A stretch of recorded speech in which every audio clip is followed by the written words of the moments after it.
She's a former Australian champion. For the World Championships in qualified and won the World Series. States of America brings an international experience to us here tonight. This year she showed up on this horse, Bobby, that was trained by her great friend Montana O'Donoghue Kent. The gold buckle to prove it. One of the biggest fan followers is obviously a very successful former VFL footballer. Hello YouTube. Hello YouTube, welcome back to our channel. Today's video is going to be quite different to our usual content, but I just feel like it's something that is pretty important and maybe some people will get something out of. It's a little bit more serious than most of our content. Actually, I'm never ever serious on the internet, so than all of my content pretty much. But I wanted to talk about a thing called burnout, stress, life, I guess. And I guess just my experience with it. I don't really know why I feel the need to make a video on this. It's very 2026 influence of me, but I think maybe more people, like the kind of people that watch a lot of our content, I would assume that a lot of people maybe have experienced this and maybe not even 1,000% know what it was, or just, yeah, maybe they've experienced this. Maybe it might help some people not feel as alone, or maybe not. Maybe you guys have a lot better work-life balance than me, or your brains work a bit different, I'm not sure. Dolly is here in recovery mode because I felt like that was fitting. I am currently, we're, I don't know, a month or so out from going to a pretty big event, probably the only big event I'll go to most of the year. Like, we do plenty of rodeos, but this will be a pretty big event. I've got some hectic stuff happening with business, and I've got a heap of people away, and I think that I've gotten to a point where I've reached burnout. And I used to think that when I would hear the phrase burnout or whatever, I would just think that like it was something that maybe people occasionally get when they just work really hard and like they need a couple days rest or whatever. And it wasn't until I started experiencing some like maybe full-on mental health things that I realized that burnout, like the typical burnout, is a bit deeper than just working really hard and needing to maybe get a few nights sleep. And I think a lot of people maybe run on empty and go through just like prolonged periods where they're completely burnt out, and then they get to a point where they've just kind of recovered enough to keep working, and they kind of go like this for majority of their lives. And I was definitely one of those people. Hoping maybe this video will keep me a little bit accountable for some of the things I say that I'm going to do to help recover from burnout. A little bit of context about me and the way my brain works, just in case, I don't know, someone else's brain works like this. Since having a child, I've been diagnosed with ADHD. I've also been diagnosed with CPTSD, which is like complex PTSD, which is just like PTSD, but instead of it being about one thing, it's about multiple things, I guess, which is great. If I wasn't aware at all and I was just as I am, the kind of person that I am, I would be, and I have tendencies to be like a people-pleasing kind of person. I'm a big empath, which means I kind of take on a lot of people's problems and emotions and things, and that can definitely affect you. I'm obviously a mother of a toddler who is with me all the time. She doesn't go to daycare or anything like that, and I have 4 stepkids. One lives with us. He is nearly 11. Yeah, I have many horses, and we have a business and whatever else. And so I guess I've realized that throughout my life I've sort of put myself in periods of burnout over and over again from when I was pretty young. I've talked about this briefly, but I had an eating disorder, and then from there I was in recovery for that, but I ended up with glandular fever, which come a lot from obviously not looking after my body, but also just continuing to expect an insanely high standard of myself, no matter where I was in life. So it sort of never really occurred to me, or I've never really got the grasp of the concept of like things not being perfect or needing time off, say for your mental health or whatever it might be. Let me just move this on toddler. The way my brain works, it's very black and white. I don't really take to excuses very well. I'm just that kind of person that keeps pushing through, because I have done things in pretty bad mental spots, or with pretty hectic things going on in my private life that other people, I guess, wouldn't. And I just always kind of thought that was just who I am, and until I guess I got to a point where I decided that I'm not very good at kind of working with someone else. So I decided I wanted to try and create a life where I can do the things I love all the time, and I think I'm getting towards that. Definitely. I get to ride all my horses, I get to breed horses that I love, I get to compete, I get to work for myself. But what probably no one really tells you about that is that in turning like everything you love into your job, you sort of lose sense of what you enjoy doing anymore, because with that comes a lot of things that maybe you don't like doing. Turning a hobby into your job means that you now have to deal with clients and customers and stress and customs and like so many stresses, that if that is your thing that you love doing and you've turned it into a bit of a stress, you have to find ways to wind down.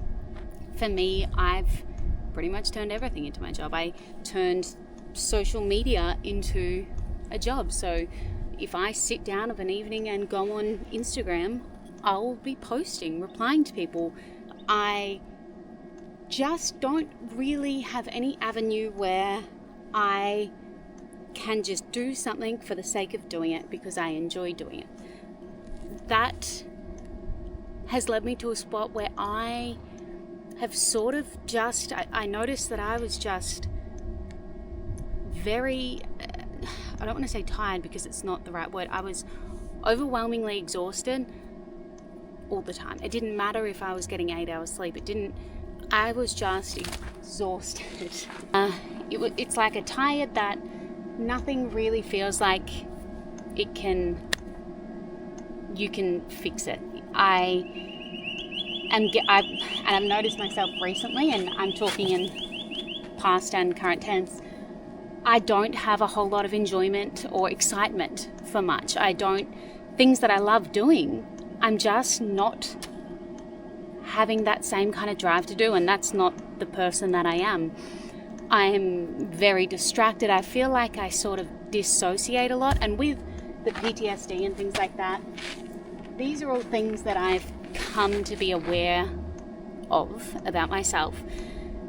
But I just feel an overall sense of just not much joy, if that makes sense. I'm very tired. I'm irritable. Like I've just gotten to where you sort of don't know why you're doing it all, if that makes sense. And that is a really sort of unhappy, sad, scary place to be when you're doing the things that you love. Like, you know you love them, you just can't seem to feel that right now. And I think a lot of people, if anyone sort of really knows me personally, they'll be watching this being like, of course you've gotten burnt out. Like, the way you live your life is insane. And I think I've realized that I sort of hit burnout in the summer as well, and I slowed down and I felt like I got a bit more in control of it, and then I've hit it again, and I've realized that I just keep hitting it, and I'm going to have to change some things pretty drastically so that this just doesn't become a cycle that I just go through every 4, 5, 6 months for the rest of my life. So some of the things I'm doing, and like I said, I think I'm going to make this video to maybe stay a little bit accountable. For the next few days, I'm pretty much turning my phone off. I'll do what I have to do, but I just want to be present. I want to spend time with my horses. Stuff like this is something that for me would mess with my head so much, because I know I need to sit here and do these kind of things with my horses, and I really prioritize their recovery. But for me, it's such a waste of time because I can't be doing a million other things. I would probably be on my phone while I was doing this, maybe creating content, and I guess I'm still fucking creating content, but this feels a little bit more journal-like for me. I just would be constantly in a rush. I'd be doing everything. That probably comes down to having a child that sleeps a certain period of the day, and that's your time of the day that you have to get so much done in. So potentially that is also it. But I'm turning my phone off for a big period of the day. I'm riding my horses, doing things that I like, not as like I might just go out, ride them out. Not just like be like, righto, today is this fitness day and we're doing this and this and this, and it's just gotten too heavy, I guess. And maybe that means that I wouldn't be as prepared for this big event or whatever that I thought or would like to be. I'd like to hope that I will be, and I'm going to be lucky enough that I'll have people come back to work in the next couple of weeks that will be able to help me. I hope to go to bed when Steely sleeps if I feel like it. I sat here with this PEMF machine on me for like half an hour this morning with her hanging around, doing that kind of therapy. I want to look into other therapies for not necessarily as much for burnout. I want to do EMDR for some of the CPTSD stuff, but just a general slowing down, like stopping trying to make every second of every moment productive, to remember why I enjoy this life, this beautiful place that we live and have worked so hard to get, and just hang out with my kids and have fun with them. Like just do fun things again, laugh, go play basketball or soccer with them, like just like switch off for a little bit, and really hope that that is going to help. I'm also doing a lot of nutritional stuff and supplement stuff. I'm taking things like I'm trying to build up my gut flora again, so I'm taking supplements for that, trying to eat just a lot more like just home cooked foods, and eat and be present when I'm eating, taking a lot of other supplements. I've primarily cut out coffee, which has probably been another thing that's thrown me over the edge, but I was running on coffee to live this life that eventually I was going to fall off the edge anyway. I don't know whether this video for some people is just going to be like me rambling for fucking 15 minutes, and if so, I'm really sorry. But I'm hoping that it might reach someone or some people who need to see it and maybe need to really take a step back and dial everything back and start delegating things a little bit more and start to look after themselves. Because if you're feeling like you maybe are getting towards burnout, I would highly suggest doing whatever you can to avoid reaching burnout, because as someone who is currently in it and going to work my way out of it, it's not fun. I would do whatever you can to stay out of burnout. Maybe this is your message, to start remembering things that you liked doing and maybe go ahead and go do them. Hopefully I'll be making another video in a week or so's time, updating you on things that I've found that have really, really helped me, and that I'm in a lot better mindset. Even today, I'm better than yesterday when I had my phone on me, you know, like just really little things. I know I'm going to be so fine, but maybe this might be like a wake-up call for some people, or help them, hopefully. I don't know. Anyway, thanks for listening. I gotta get this horse. Oh my gosh, she's gonna leave. we all need to treat ourselves like I treat Dolly, you know what I mean?